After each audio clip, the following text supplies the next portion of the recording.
ছেলে আমার মস্ত মানুষ। আর নাগরিক বই 42 কেজি যাব। এখনো তো মানি হলে খবর আছে, খবর না। এখন নিজের স্ত্রীর কথা মনত করে, মার কথা মনত করে। ছেলে আমার মস্ত মানুষ, মস্ত অফিসার। জীবনের কঠিন মুহূর্তগুলোতেও পরিবার নিয়ে উত্তাল সমুদ্রে হাল ছাড়েনি যে নাবিক, সেও আজ শান্ত, বড্ড শান্ত, ঠিক যেন পাশের পুকুরটার মতন। শুকিয়ে যাচ্ছে জল, ফুরিয়ে আসছে আয়ু, তবুও একটু বৃষ্টির অপেক্ষা, পরিবার থেকে একটা ফোন কল, একটু দেখতে আসবে কেউ। 92 বছর বয়সে নতুন বন্ধু পেলেন সাজনবাবু। শেষ বিকেলের গল্পে নতুন আর কী বা আলোচনা? সেই তো স্মৃতিতে পরিবার, ছেলে মেয়ে, নাতি নাতনি। 5 মেয়ে সন্তানের পর একটি ছেলের জন্য কত ঝড় গেল, অথচ সেই ছেলে আজ নেয় না খবর।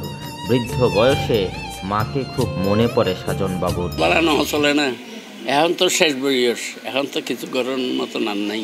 স্ত্রী মারা গেই আর সংসারে কি বেগুনের কথা মনে নকরে না, চিনতে উঠিলে বেগুনের কথা মনে করে, বউয়া মাইয়া বেগুনের কথা মনে নকরে না।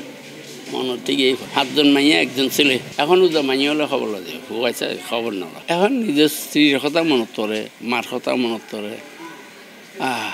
মা কি জিনিস এখন বুঝিস, আগে আসলে যে ইয়ে নাও বুঝি, মাধ্যম নাও বুঝি। আর নাতিন গোয়াই এতির মাইয়া বিয়ে দিয়ে রে এটা নিয়ন্ত্রণে ভাত মাংস মাছ দিয়ে ভাত লইছি খাওয়াইয়ের, আবার টিও দিয়ে মাছত।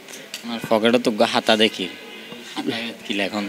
এর মধ্যে আমার আত্মীয় বন্ধুর ফোন নম্বর আছে বেগুনের। বৃদ্ধ সাজনের গল্পের সঙ্গী 72 বছরের সত্যজিৎ বড়ুয়া থাকেন একই রুমে। তবে আজ খুব করে মনে পড়বে এমন কেউ নেই। ভাইয়ের ষড়যন্ত্রে খুইয়েছেন সব। ভূমিষ্ঠ হতেই মারা গেছিল 2 সন্তান, ছেড়ে গেছে স্ত্রীও। প্রবাস থেকে এসে জায়গা হয়নি পৈতৃক বাড়িতে। গরব দিই বিয়ে করতে সাথে আছে, তারপর চলে ওই জন্য না গো গর্ভত মারা গিয়ে ও গো মারা গিয়ে ওই জন্য মারা গিয়ে আমি আসছি। আর বাসার জায়গা হচ্ছে না। আর স্ত্রী গিয়ে ওর অন্য জায়গা বিয়ে দিবে নিয়েও মানে আর পাইছেন চারিবার স্বর্ণ হারা করে দিয়ে। এবার গল্পের মাঝখানে আগমন 70 বছরের লরেন্স লুইসের। জাহাজে চাকরি করে পার করেছেন জীবনের অনেকটা সময়। আগের 2 চরিত্রের চেয়ে ভিন্নতা আছে। তিনি আজও ব্যাচেলর, চিরকুমার। Lawrence Lewis no bachelor, electric সাথে চাকরি করছে। একবার বাগানি আছে, বাগানি 2টা চলে গেছে আমেরিকা। আশ্রমের অন্য প্রান্তে বৃদ্ধা মহিলাদের দীর্ঘশ্বাস। আসবে আসবে করে দেখতে আসে না সন্তান। কেউ আবার সন্তান হারিয়ে খুঁয়েছেন সম্পদও। আমি যে টনে এলাকা মধ্যে অনেক বছর প্রথম ছেলে সন্তান বাঁচাইতে পারি না, লাস্টে ছেলে সন্তান খাইছি। তারা মাইয়া খাইছি, মাইয়া বিয়ে দিছি, তারপর ছেলে খাইছি। ছেলেটা তো বয়সিয়া খড়ে থাকার ঝগড়া বাজি হয়ে এই কারণে ছেলে থাকে দেখি বলি মনে করে আসে না। আমি 30 তারিখ আসবো, 1 তারিখ আসবো, ইয়েতে তো 1 তারিখ যাবো, 30 তারিখ যাবো। আমি কোথায় আছি? আমি এই জায়গায় যে আছি বিষ্ণু সে করে বাঁধিনে শুকুরে লাগিয়ে অনলো ফুরিয়ে গেল। কাকে বুঝাইব? কাকে বুঝানোর মানুষ পাইলে বুঝাইতে পারে। মনের শান্তি মনে দিই। স্বামী নেই, আর আমার ছেলে আছে, ছেলের পয়সা আছে, নাতিন আছে 4 জন। যদি বাইরে আইতাম ডাক্তার হয়ে আনলি বলে একটু করে দেওয়া জানো খুলে গেন্য খুলে তারা ইন করতে হইতো বহুত দিন আর ইয়া হয়েছে। তুই তারপরে হরে যাবি যা। স্বামী সন্তান হারানো জাহানারা একটু ভিন্ন চরিত্র। এক সময় সাধ্যমতো মানুষের পাশে দাঁড়িয়েছিলেন। আজ খবর নেয় না কেউ, থেকেও নেই আত্মীয় স্বজন। এমন একটা দিন গেছে যে আমি আমার মার জন্য ফাতিহা দিছি, মসজিদে 100 মানুষের ইফতার পাঠাইছি, 200 মানুষের ইফতার পাঠাইছি। মানে এই বছর আমি কোথায়? আমি আজকে যুক্তরাষ্ট্রে, আমি আমার মার জন্য একটা খতম দিতে পারতেছি না। আমি নিজে একটা চিকিৎসা, আমার একটা ওষুধ আনতে পারতেছি না। আমি যেমন শ্বাসকষ্ট আমার বেড়ে গেছে। কাকে বলবো? আল্লাহকে বলি। আমার কিছু নাই, আমার আত্মীয় কিছু তো জানে, আমি চাইবো কেন?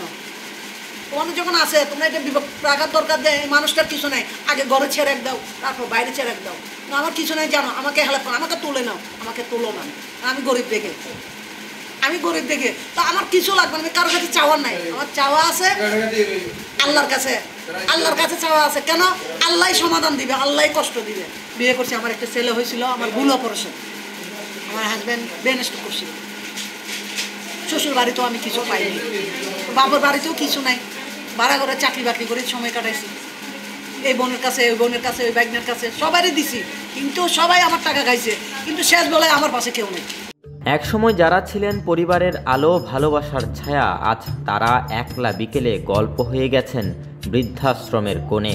জমে আছে কত কথা, এসব গল্প হুমায়ুন আহমেদের কোনো উপন্যাসের সাথে মেলে না, তবুও যেন কোথাও কেউ নেই।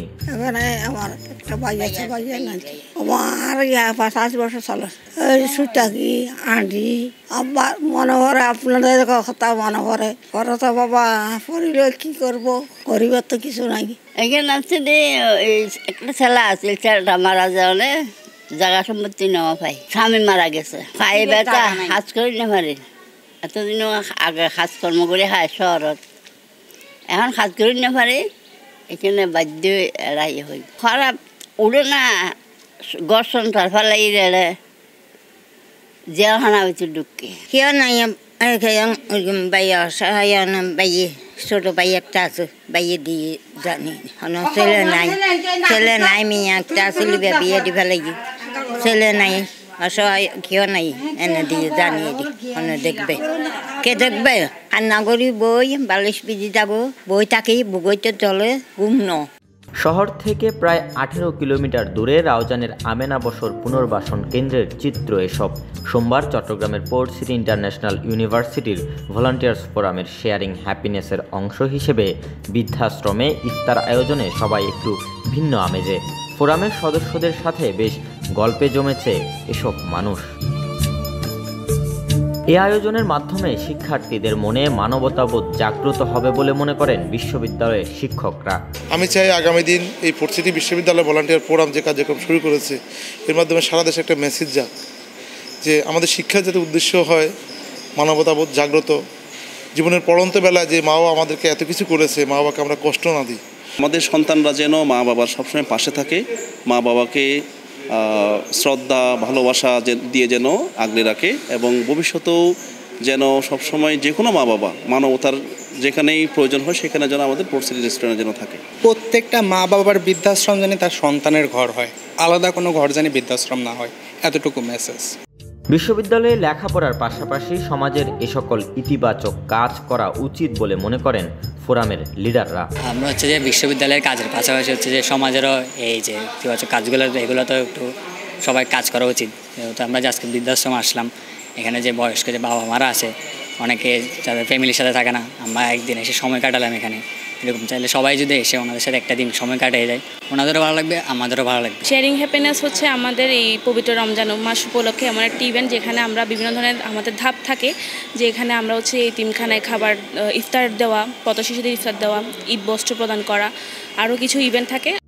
জীবনের পরন্ত বেলায় আপনজনদের সঙ্গ হারিয়ে যাদের আশ্রয় হয় বৃদ্ধাশ্রমে, যেখানে প্রতিক্ষণে দিন কাটে কারো অপেক্ষায়, সেখানে অপরিচিতরাও হয়ে ওঠে বড় আপন। পিসিআইইউ ভলান্টিয়ার্স ফোরামের শেয়ারিং হ্যাপিনেসের মিডিয়া পার্টনার ছিল news now 24। Robin Dasgupta, news now 24, Chittagong.